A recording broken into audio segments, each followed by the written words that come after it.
مسلمانوں آج تم پردے کی اہمیت نہیں سمجھتی، لیکن جس نبی کے نام سے فاتحہ کراتی ہو، جس نبی کا کلمہ پڑھتی ہو، جس نبی کے درود پڑھتی ہو، آؤ ذرا اس نبی کی زندگی کی ایک کہانی سنو۔ اور نبی کی زندگی کی کہانی نہیں، حقیقت ہوتی ہے، اس لیے حقیقت سنو۔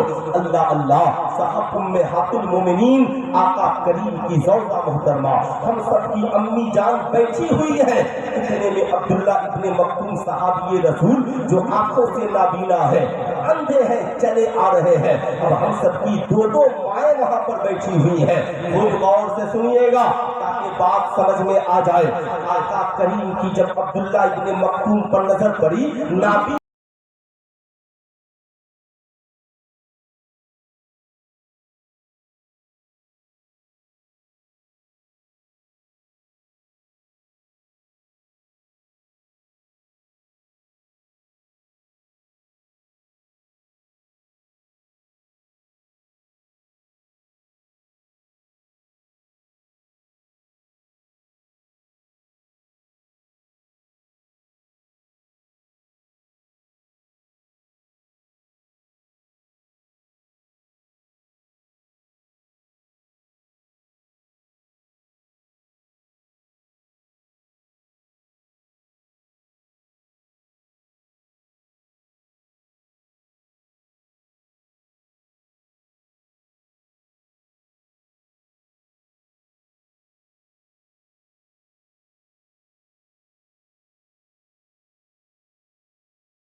اے عمر، محمد ابن عبداللہ صلی اللہ علیہ وسلم کے پاس بعد میں جانا، پہلے ذرا اپنی بہن کی خبر لے لے۔ حضرت عمر رضی اللہ تعالیٰ عنہ ہے، ہاتھ میں تلوار ہے، لے کر کے جب بہن کے گھر پہنچے ہیں، کیا دیکھتے ہیں؟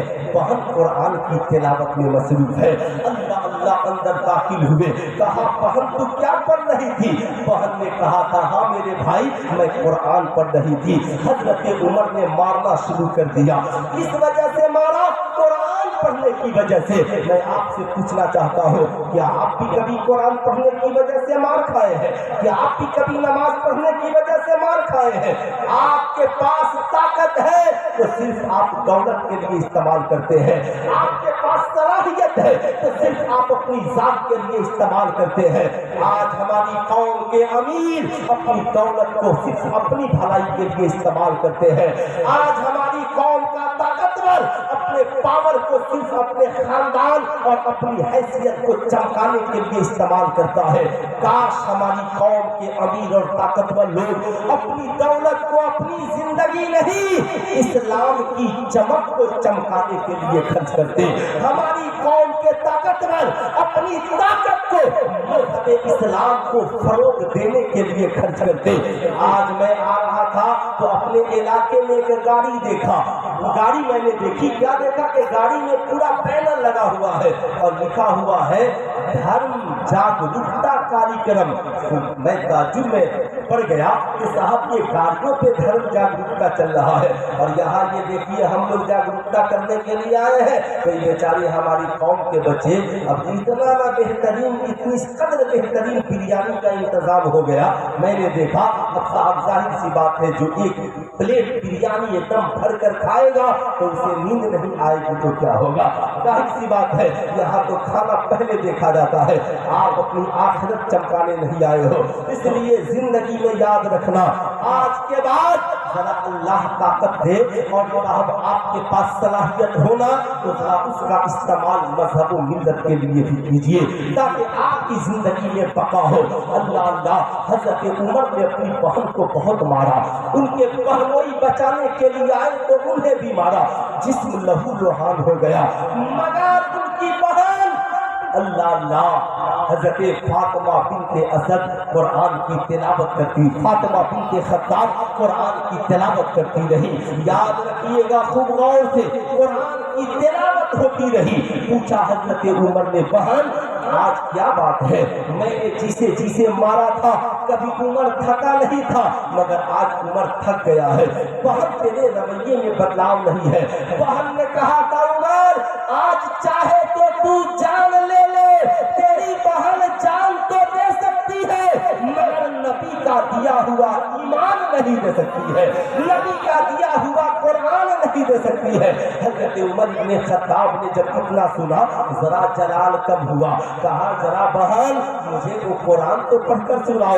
کہا میرے بھائی اس قرآن کو تم پڑھ کر سنو گے سنا دوں گی۔ کہا ذرا قرآن میں دیکھنا چاہتا ہوں۔ کہا اس قرآن کو سب نہیں چھو سکتے، قرآن کو وہی چھو سکتا ہے جو پاک ہو، جو پاکیزہ ہو۔ کہا پھر کہا قرآن سن سکتے ہو۔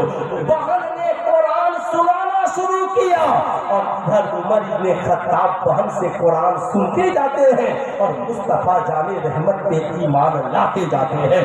سلطان رضا کہنا چاہے گا وہ کیسی بہن تھی جس کی تلاوت نے عمر کی زندگی کو بدل دیا۔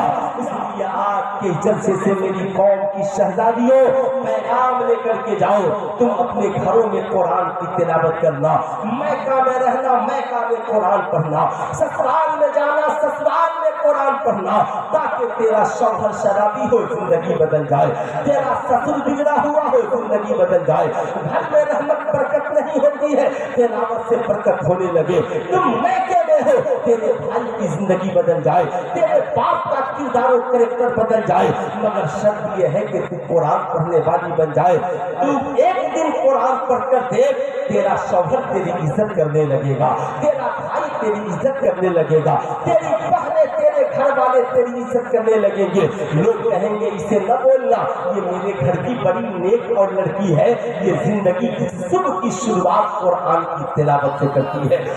تسلا بچھا کر جانماز پڑھتی ہے، لیکن آج افسوس ہوتا ہے میری قوم کی بیٹیوں، بتا نکاح کے بعد جب تیرا باپ تجھے رخصت کرتا ہے، بتائے ایمانداری کے ساتھ میری قوم کے نوجوانوں، تم بھی جب تم سسرال سے واپس پلٹتے ہو تو تیرا سسر جہاں دنیا کے سارے سامان دیتا ہے وہیں کے ساتھ میں جانماز بھی دیتا ہے اور قرآن بھی دیتا ہے۔ بولیے دیتا ہے کہ نہیں دیتا؟ ارے بولیے دیتا ہے۔ لیکن بتائیے کتنے لوگ ہیں سسرال کا ملا ہوا جینس آپ پہنتے ہیں، سسرال کا ملا ہوا کوٹ پینٹ آپ پہنتے ہیں۔ اسلام کی شہزادیوں، میکے سے ملے ہوئے ہر سامان کا استعمال آپ کرتی ہو، لیکن باپ نے جو جانماز دیا تھا کیا کبھی اسے بچھا کر نماز بھی پڑھتی ہو؟ باپ نے جو قرآن دیا تھا کیا کبھی اسے کھول کر اس کی تلاوت بھی کرتی ہو؟ تیرے سسر نے جو جانماز دیا تھا کیا تم کبھی اسے بچھا کر نماز بھی پڑھتے ہو؟ کیا تم اس قرآن کو اٹھا کر تلاوت بھی کرتے ہو؟ آج افسوس یہی ہے کہ آج ہمارے پاس ساری دنیا کی دولتیں موجود ہیں، قرآن بھی موجود ہے، قرآن تو ہے مگر زندگی میں قرآن کا احکام موجود نہیں ہے۔ آج ہمارے پاس نعرے تو موجود ہیں مگر آمنہ کے لال کا کردار ہماری زندگی میں موجود نہیں ہے۔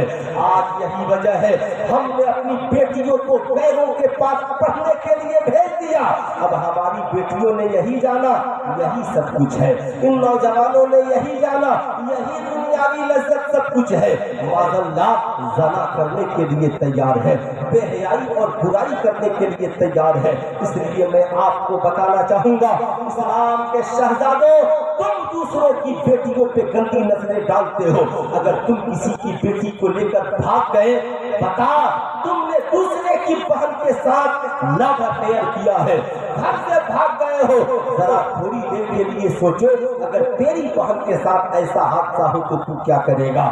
یاد رکھنا تم دوسروں کی عزت میں نظر ڈالنے سے پہلے ذرا ایک بار اپنی عزت کے بارے میں بھی سوچ لینا۔ یاد رکھنا یہ بدلہ ہے تجھے چکانا پڑے گا، یاد رکھنا اس وقت آنسوؤں کے قطرے نہ بہانا۔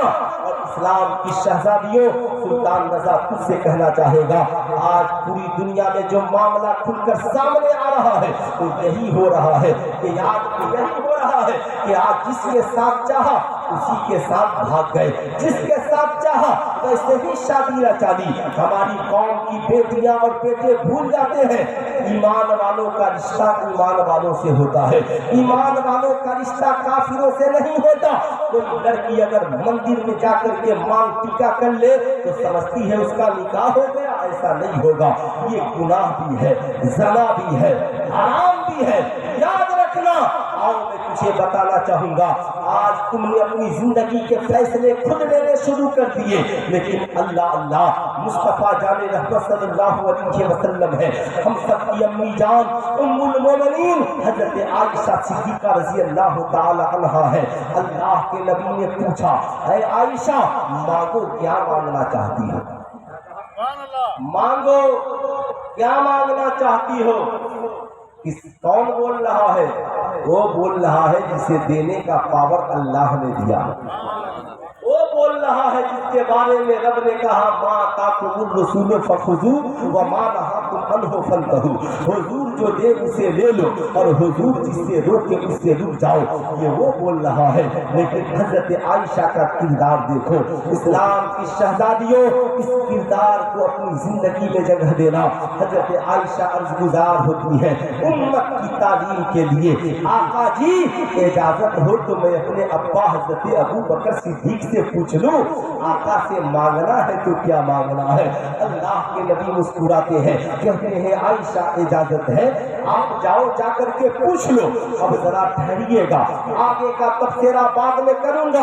اے اسلام کی بیٹیوں تم کالج میں پڑھنے کے لیے جاتی ہو، کالج کا کوئی آوارہ لڑکا اگر تیری کلائی مانگتا ہے تو اسے کہنا ٹھہر جا میری کلائی مانگنے والے، جس باپ نے میرے ہاتھ میں قلم پکڑایا ہے ذرا اس باپ سے تو کچھ لینے دے، جس ماں نے مجھے کالج تک بھیجا ہے ذرا اس ماں سے تو کچھ لینے دے۔ ماں نے کتابیں پڑھنے کے لیے بھیجا ہے یا بوائے فرینڈ کا چہرہ پڑھنے کے لیے بھیجا ہے؟ ماں باپ نے قلم سے لکھنے کے لیے بھیجا ہے یا موبائل پہ SMS اور سیلفی لینے کے لیے بھیجا ہے؟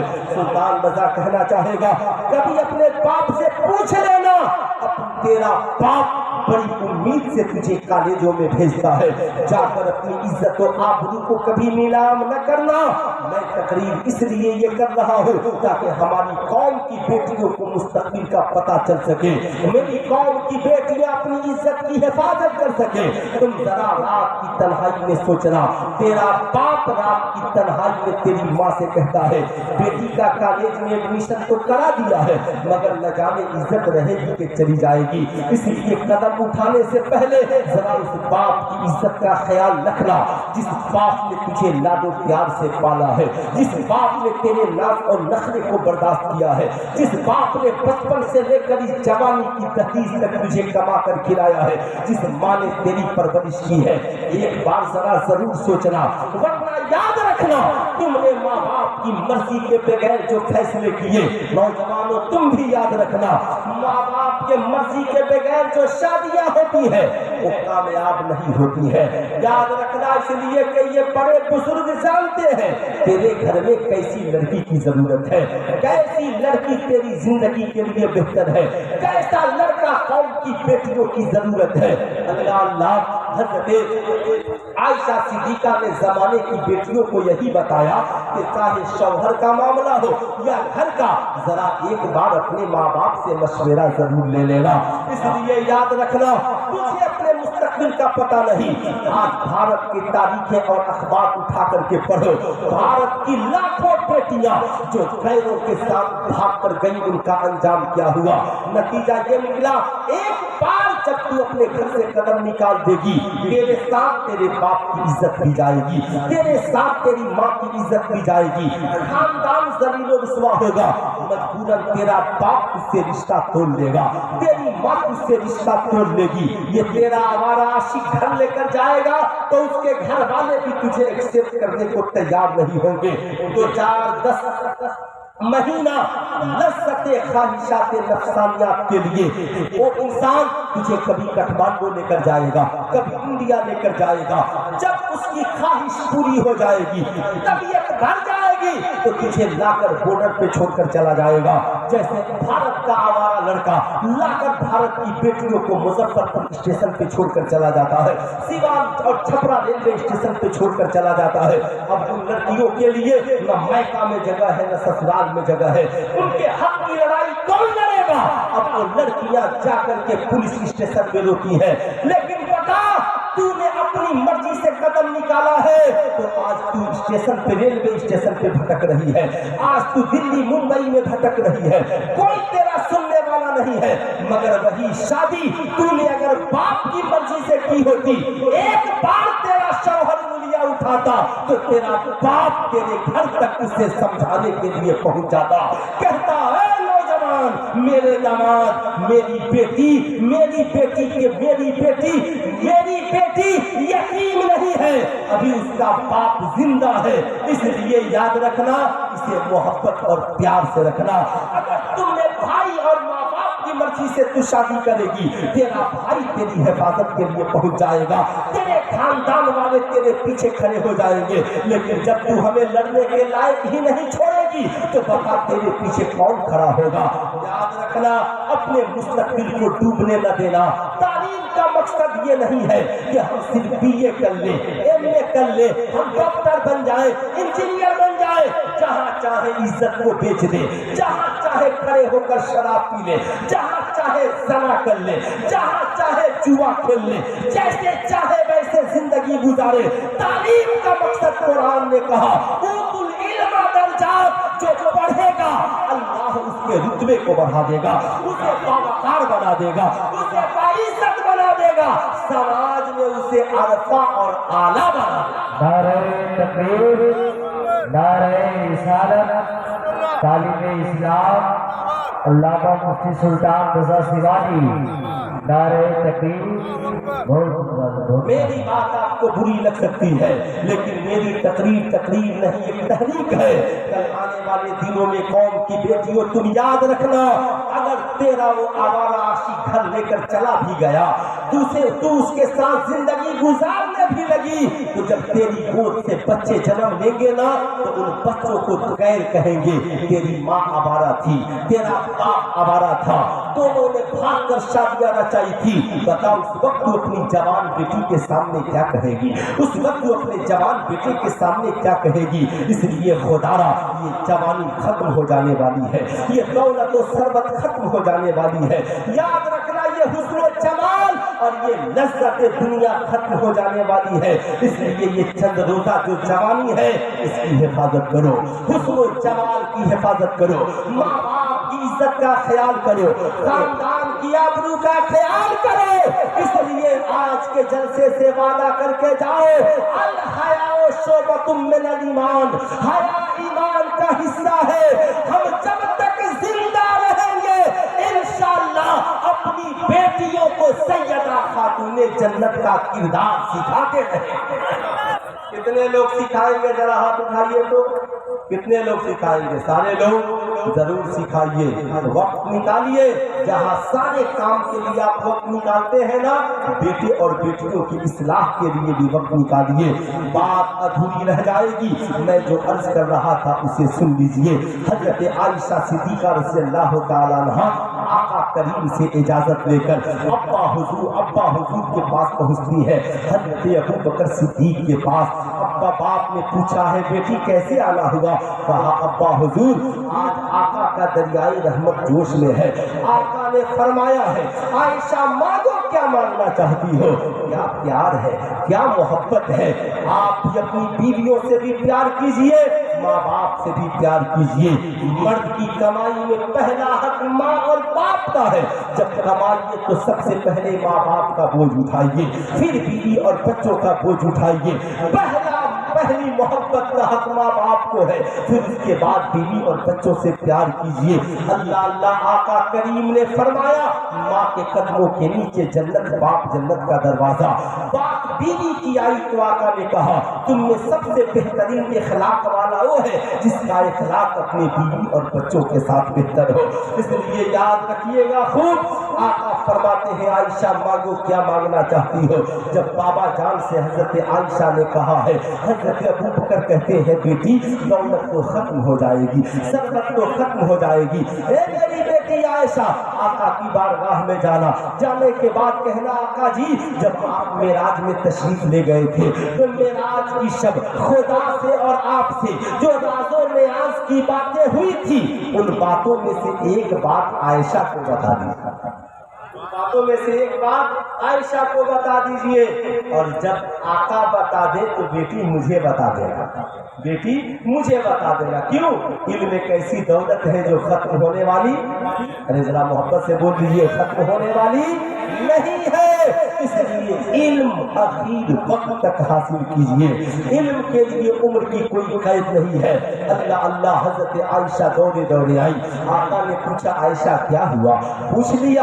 ہاں آقا جی پوچھ لیا۔ کہا بولو کیا مانگنا چاہتی ہو؟ کہ آقا جی بابا نے کہا ہے آقا سے کہنا آپ جب معراج کی شب تشریف لے گئے، جب خدا سے ملاقات ہوئی، راز و نیاز کی جو باتیں ہوئی ان باتوں میں سے ایک بات عائشہ کو بتا دیجئے۔ آقا مسکرائے، کہا عائشہ بتا دوں گا تو راز نہ رہا اور نہ بتایا تو وعدہ خلافی ہو جائے گی۔ اے عائشہ سنو، تمام جو باتیں ہوئی ان راز کی باتوں میں سے ایک بات یہ ہے۔